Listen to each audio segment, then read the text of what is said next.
Saúdo os irmãos com a graça do nosso Senhor Jesus Cristo, nessa manhã onde estamos reunidos como corpo de Cristo para louvá-lo, como foi lido o Salmo que nós acabamos de ler, reconhecer a glória, a majestade do nosso Senhor, prestar-lhe culto, e uma forma de prestar-lhe culto é nos colocando diante dele para sabermos a sua vontade. Convido os irmãos para que abram as suas Bíblias no Salmo de número 12.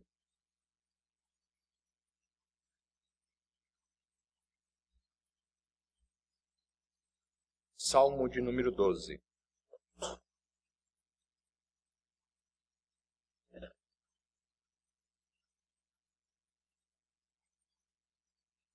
Interessante, irmãos, enquanto os irmãos abrem, que desde a queda do homem, de Adão, do pecado original, a história da humanidade vem sido permeada pela sua decadência. Desde que o primeiro pecado foi cometido por Adão, os seus descendentes, nós, carregamos em nós um coração que milita contra a vontade de nosso Deus. Um coração que sempre busca a sua própria satisfação. Somos entregues aos nossos pecados. E não é de hoje, irmãos, que vivemos situações em que podemos dizer que presenciamos o avanço da decadência humana. Seja no período romano, no período grego, durante a história, vemos o quão mau o homem pode ser quando se deixa levar pelo seu coração. Algum tempo, nós presenciamos aqui no nosso país, no Brasil, no estado do Espírito Santo, quando por determinadas circunstâncias a polícia militar entrou em greve. Bastou o senso de justiça por algum momento ser atacado que nós presenciamos saques acontecendo durante o dia, famílias se trancando dentro de casa, simplesmente porque o senso de justiça estava atrelado a uma lei. Quando o homem perde esse senso, nós vimos o que pôde acontecer. Governos se valem do seu poder para subjugar os seus cidadãos. Ainda hoje, nós falamos, não, isso são coisas do passado. Ainda hoje, se vocês pararem para pensar, existem governos que subjugam os seus cidadãos. Tomam do poder para subjugar aqueles que estão sobre o seu poder, demonstrando a decadência da humanidade. A nossa política, nos dias de hoje, cada vez mais corruptos, cada vez mais escândalos aparecem de forma astronômicas, que excedem a nossa nação e sujam o nosso nome como Brasil pelo mundo afora. Muitas vezes podemos ser tomados por certos sentimentos que podem ser válidos, mas que podem nos afastar da nossa compreensão da soberania de Deus. E o interessante é ver que isso não é algo que é vivido por nós cristãos nos dias de hoje. O salmista já vivia isso. E o que nós vamos ler é isso, né? Um salmista sendo confrontado com tempos difíceis, onde a decadência humana parece avançar sem medida, onde ele observa ao seu redor e é tomado por alguns sentimentos que nós também somos tomados. Nós vamos ver aqui que nós também somos tomados. Mas a questão é como o salmista trata isso. Isso é para nos ensinar como devemos tratar alguns tipos de sentimentos que podem nos afastar da compreensão da soberania de Deus. Leamos então o Salmo 12, acompanhem comigo. Ao mestre de canto, para instrumento de 8 cordas, Salmo de Davi. Socorro, Senhor, porque já não há homens piedosos, desaparecem os fiéis entre os filhos dos homens. Falam com falsidade uns aos outros, falam com lábios bajuladores e coração fingido.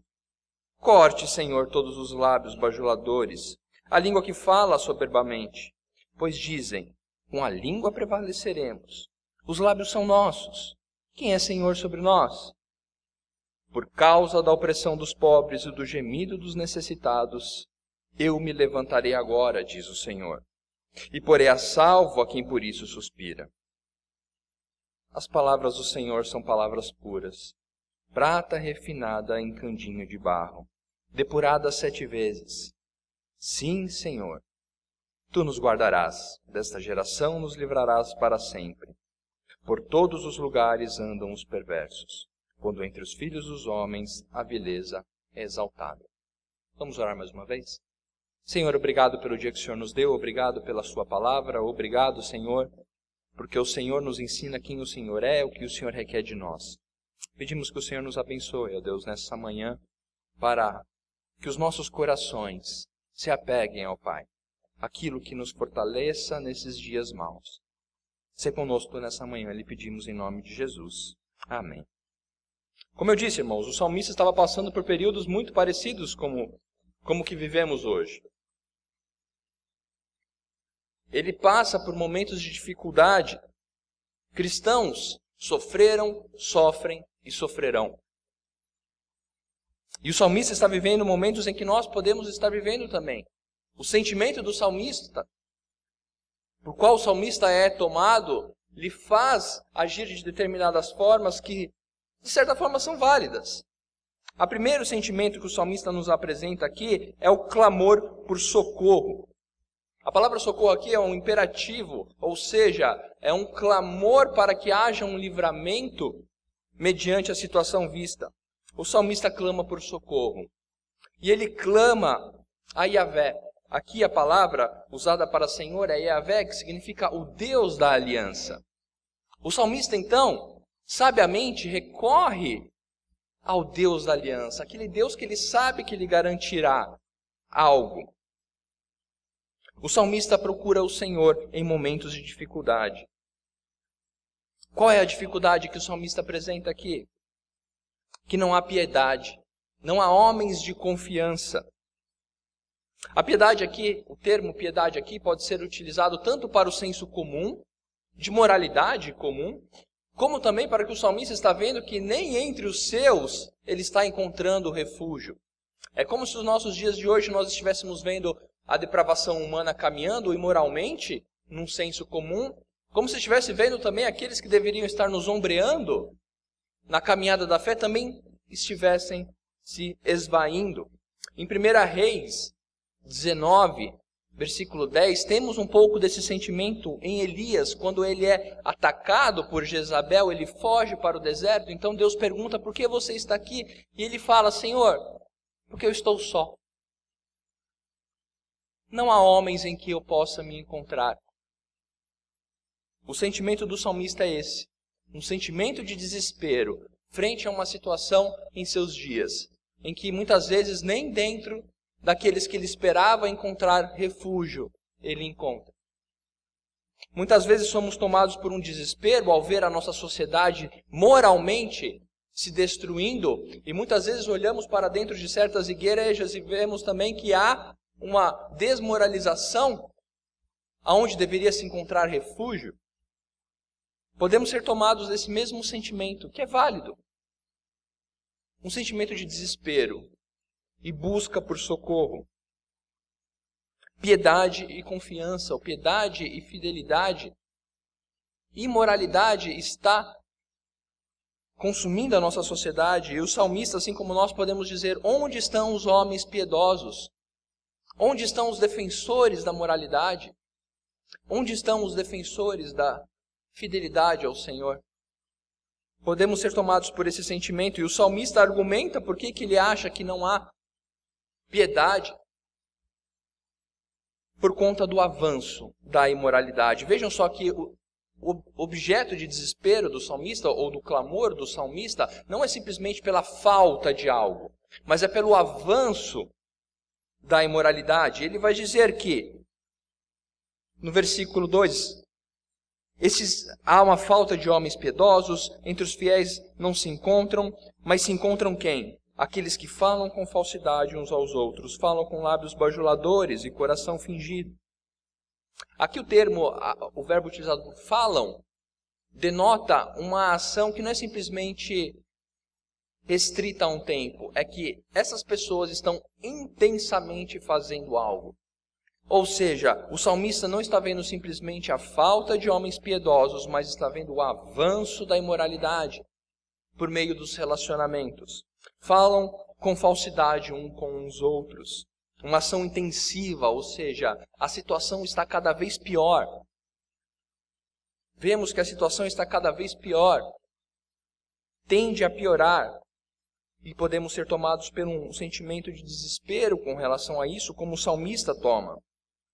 E o salmista vai dizer como esse avanço se carrega, como esse avanço se dá, como a sociedade caminha para a sua imoralidade, com lábios bajuladores, ou seja, com lábios que tendem a satisfazer os outros na medida em que possa ser satisfeito. Essa palavra bajulador significa lisonjeiro, ou seja, escorregadio.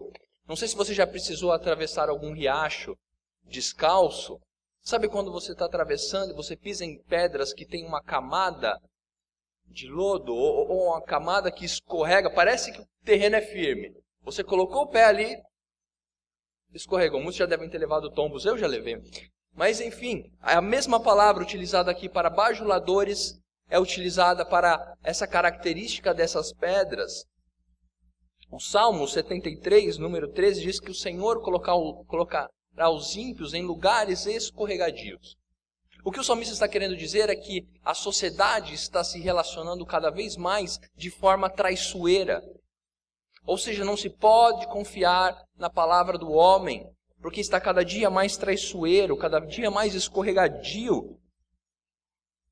Mas como é uma poesia hebraica, nós temos um paralelismo aqui que vai nos mostrar cada vez mais a profundidade dessa maldade. Se o salmista começou com falam falsamente, ele mostra qual é o resultado disso, a bajulação, ou seja, o âmbito de que os homens são traiçoeiros.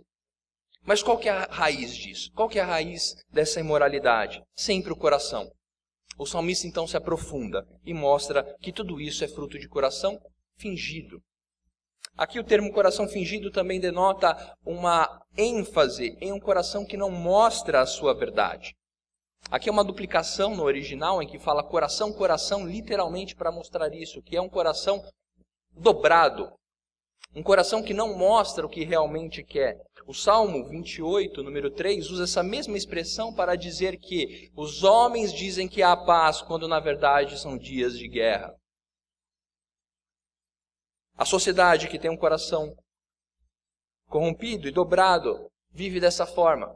Nos dias de hoje nós vivemos isso, irmãos.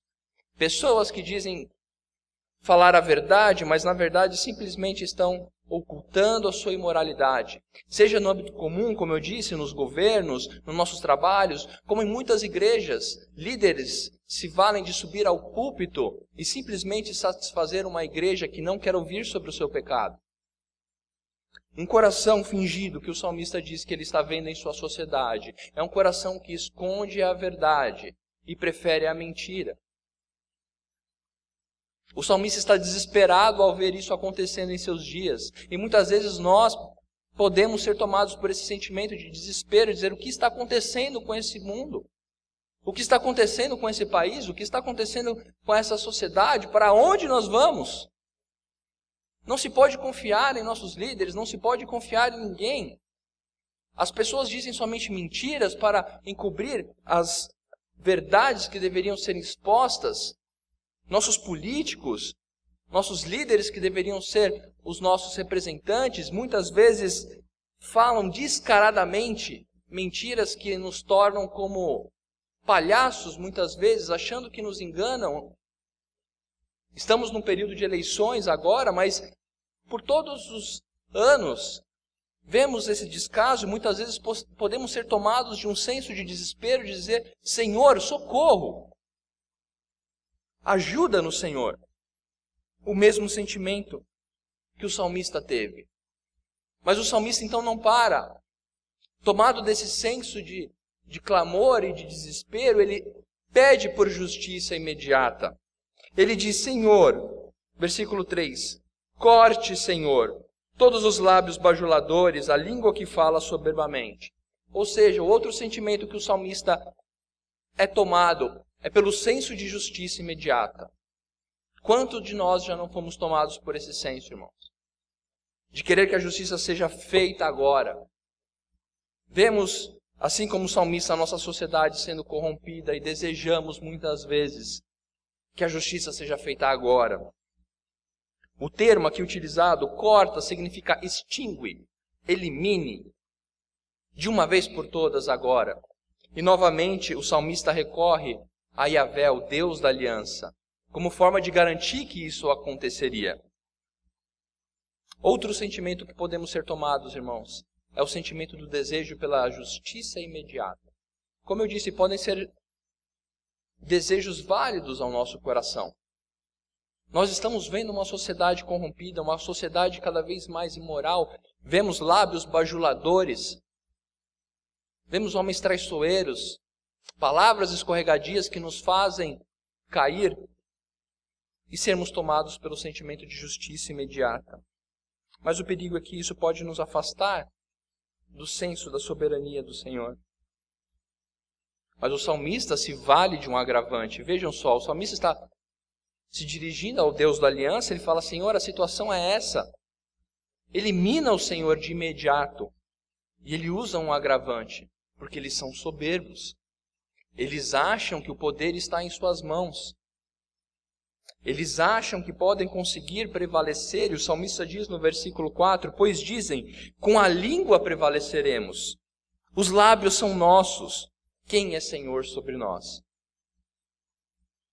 O salmista usa o agravante para conseguir do Senhor da aliança que a justiça seja feita de imediato. Ele diz: Senhor, esses homens são soberbos, essa sociedade é soberba, ela acha que com as suas próprias forças ela prevalecerá, porque acha que os lábios são nossos. Nos dias de hoje, assim como nos dias do salmista, podemos ser tomados pelo senso de justiça, por ver que essas pessoas acham que têm o poder sobre nós, sobre a sociedade, sobre a história desse mundo. E realmente acham. E assim como no tempo do salmista falavam assim, nos dias de hoje também falam. Que o poder são deles, que com as suas bocas prevalecerão. E quem é Senhor sobre eles? O salmista fala: Senhor, extermine-os agora. Nós podemos ter esse mesmo sentimento, irmãos.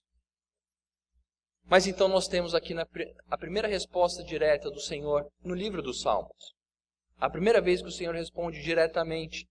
Ou seja, se até agora o salmista falou, Deus ouviu. Deus ouviu a queixa, Deus ouviu o pedido. Então Deus agora responderá. E agora as palavras do Senhor serão expostas. O salmista já expôs a sua palavra, acusou a palavra dos corruptos. E agora é Yahvé quem fala.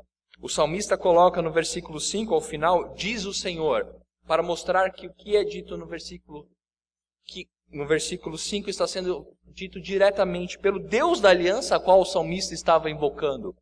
O Deus ao qual ele sabia que era garantido o que estava pedindo. Mas o interessante é a resposta do nosso Deus, e vamos ver no versículo 5 que Deus diz: por causa da opressão dos pobres e do gemido dos necessitados, eu me levantarei agora. Se a preocupação do salmista era com aqueles que estavam fazendo a imoralidade avançar, se a preocupação do salmista era que a sociedade estava avançando para uma decadência, se o desejo do salmista era para que essas pessoas fossem julgadas de imediato, o Senhor fala: a minha preocupação são com os meus. A questão é que, o que fará o nosso Deus agir? É o sofrimento do seu povo. Aqui o termo necessitados e pobres vai muito além de simplesmente pessoas com uma condição financeira escassa, mas denota a condição que fará com que o Senhor exerça seu juízo. Necessitados e pobres são dois termos que, embora sejam palavras diferentes, estão querendo apontar para um único sujeito, que seja o povo de Deus, e pela ação que é praticada contra eles, o gemido e a opressão. Mateus 24, 22, quando Jesus fala da grande tribulação, ele fala que na grande tribulação, ou seja, nos últimos dias, esse tempo será abreviado por conta dos filhos de Deus. porque senão ninguém se salvaria, mas por conta dos filhos de Deus o tempo será abreviado.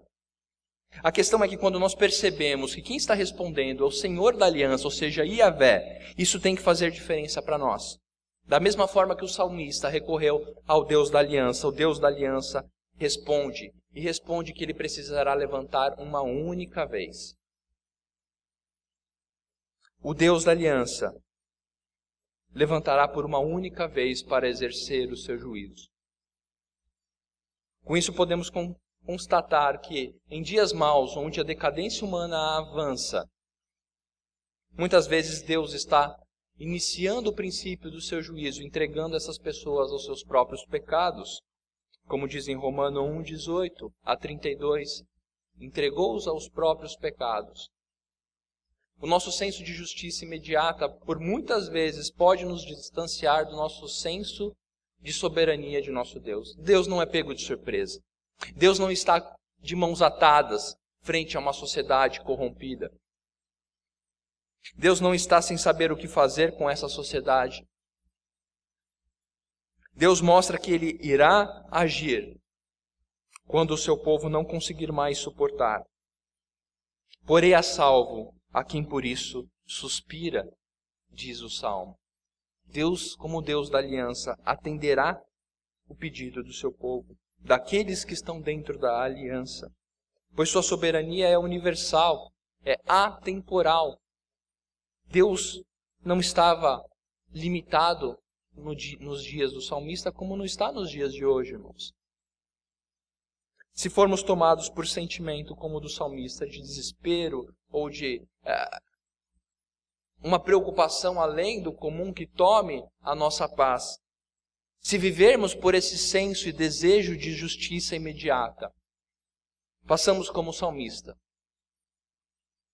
Ouçamos a palavra do Senhor que diz: eu me levantarei por conta do meu povo, por conta do gemido do meu povo. Quando o meu povo precisar, quando o meu povo não aguentar, eu me levantarei.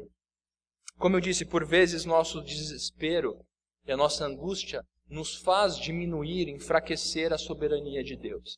Nos pegamos duvidando ou muitas vezes nos esquecendo de que o nosso Deus é o Deus da aliança. Esquecemos que tal avanço muitas vezes é o próprio princípio do juízo de uma nação corrupta e imoral. Deus não nos deixará ser consumidos. E quando o salmista então se defronta com a palavra de Deus, a situação do salmo muda.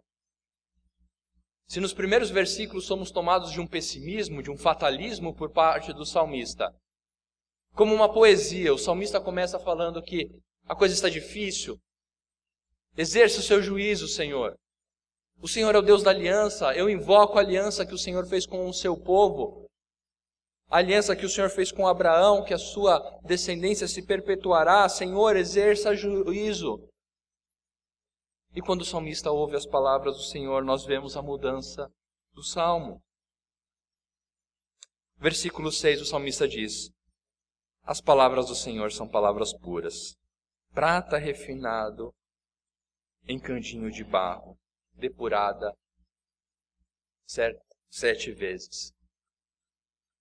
Analisando esse texto, eu fico pensando quando vemos uma tempestade se achegar e ela passa por nós, chove, vento, bate na janela, telhado faz barulho e vem a bonança. Quando o salmista se detém a ouvir a palavra do Senhor, todos aqueles sentimentos de desespero, de senso de justiça imediata, se acalmam. E se antes ele estava preocupado com as palavras, com a fala com falsidade, bajuladora, de um coração corrupto, agora ele está somente voltado para as palavras do Senhor. E diz: ah, Senhor, as suas palavras são puras. E mais uma vez, num paralelismo hebraico, ele vai aprofundando o que ele quer dizer com as palavras são puras, ou seja, a palavra do Senhor ela é pura, ela é santa. E ele usa refinada em cantinho de barro, remetendo à purificação do minério, da prata ou do ouro. Depurada 7 vezes, ele quer dizer, no hebraísmo, o número 7 é o número da completude, da perfeição, ou seja, a hora que eu me atento para as palavras perfeitas de Deus, algo acontece em meu coração. E o que acontece é que o sentimento do salmista é transformado pelas palavras do Deus da aliança a quem ele estava recorrendo. As palavras são puras. Para nós nos dias de hoje, em dias em que podemos ser tomados por um sentimento de desespero, de achar que estamos sozinhos, que estamos abandonados, que não se há mais esperança, e queremos que a justiça seja feita de forma imediata, ao nos atentarmos para a palavra do nosso Deus, de que Ele sabe o que está fazendo, de que nada está fora do controle de Deus, devemos ser tomados pelo mesmo sentimento. Se o salmista ainda não tinha a visão completa da obra de Deus ao seu povo, ele era apegado na aliança que Deus fizera com Abraão. O Antigo Testamento se valia da aliança que Deus tinha feito com Abraão. Em Gênesis, nós vemos Deus fazendo uma aliança com Abraão e retificando essa aliança. E é nisso que o salmista se apega, no Deus da aliança. Quanto mais a nós, irmãos, que temos a aliança completa em Cristo Jesus. Que sabemos que as promessas de Deus foram cumpridas em Cristo Jesus. Eu peço para que os irmãos abram em Hebreus, número 6. O livro aos Hebreus, capítulo 6.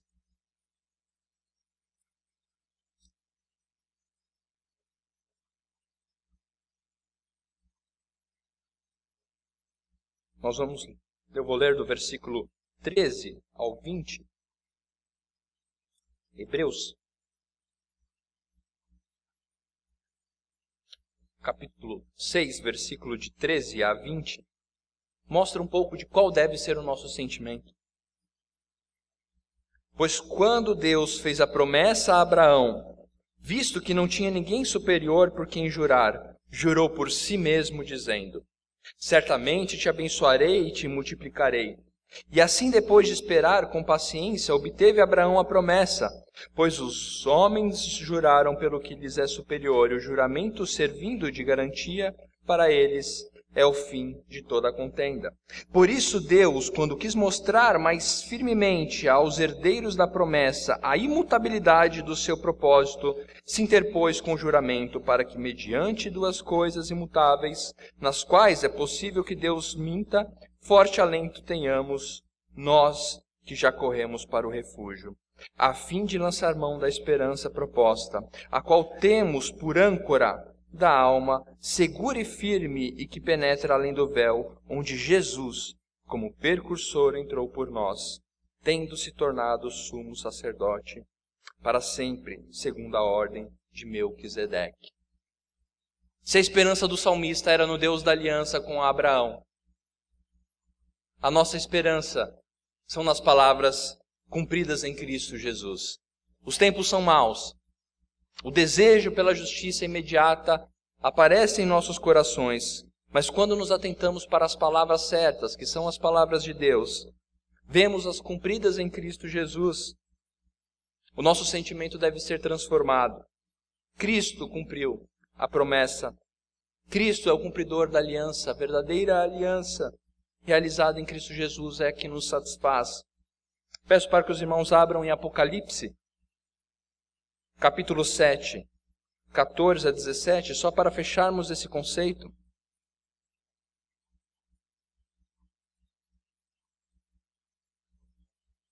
Apocalipse, capítulo 7, versículos de 13 a 17. Acompanhem comigo. Um dos anciãos tomou a palavra, dizendo: estes que se vestem de vestiduras brancas, são e de onde vieram? Respondi-lhe: meu senhor, tu o sabes. Ele então disse: são estes os que vêm da grande tribulação, lavaram suas vestiduras e alvejaram no sangue do Cordeiro. Razão porque se acham diante do trono de Deus e servem de dia e de noite no seu santuário. E aquele que se assenta no trono estenderá sobre eles o seu tabernáculo. Jamais terão fome, nunca mais terão sede. Não cairá sobre eles o sol, nem ardor algum, pois o Cordeiro que se encontra no meio do trono os apacentará e os guiará para as fontes da água da vida. E Deus lhes enxugará dos olhos toda a lágrima. Quando nos atentamos para as promessas do Senhor, os dias de dificuldades tomam outro conceito, outra perspectiva. O que era clamor e desejo por justiça é transformado em consolo, certeza e esperança. É isso que o salmista diz no versículo 7. Podemos contrapor o começo do versículo 2, o começo do versículo 3 e o começo do versículo 7. Vejam. Socorro, Senhor. Corte, Senhor. Sim, Senhor, tu nos guardarás. Quando nos atentamos para a palavra de Deus, a perspectiva de nosso coração é transformada. O que era clamor, o que era desejo por justiça se transforma em consolo e certeza de que Deus já nos guarda. Que já somos guardados pela palavra de Deus, pelo seu poder, pelo sangue de Cristo Jesus. E novamente o salmista recorre ao Deus da aliança. Sim, Senhor, tu nos guardarás. O nosso sentimento, na certeza de que Deus já está nos guardando e que exercerá o seu juízo por uma única vez, porque é soberano, não precisa perpetuar o seu juízo final sobre a nação corrupta, nos faz ter esse sentimento. A questão é que o cristão não depende da alteração das circunstâncias. A nossa fé não depende de que as circunstâncias sejam alteradas. E o salmista diz isso: Senhor, tu nos guardarás, desta geração nos livrará para sempre. Ou seja, eu sei que o Senhor me guarda hoje, amanhã, e me guardará eternamente. Por todos os lugares andam os perversos, quando entre os filhos dos homens a vileza é exaltada. O salmista, então, muda a sua perspectiva, percebendo que realmente o Senhor já me guarda. Mesmo que as circunstâncias não mudem, mesmo que a sociedade não mude, mesmo que o avanço da imoralidade continue, eu sei que o Deus da aliança, cumprida em Cristo Jesus, já me guarda, mesmo em dias maus. Irmãos, podemos ser tomados pelo mesmo sentimento do salmista. Como eu disse, são sentimentos válidos em dias difíceis. São sentimentos pertinentes ao nosso coração, de indignação, de desejo por justiça.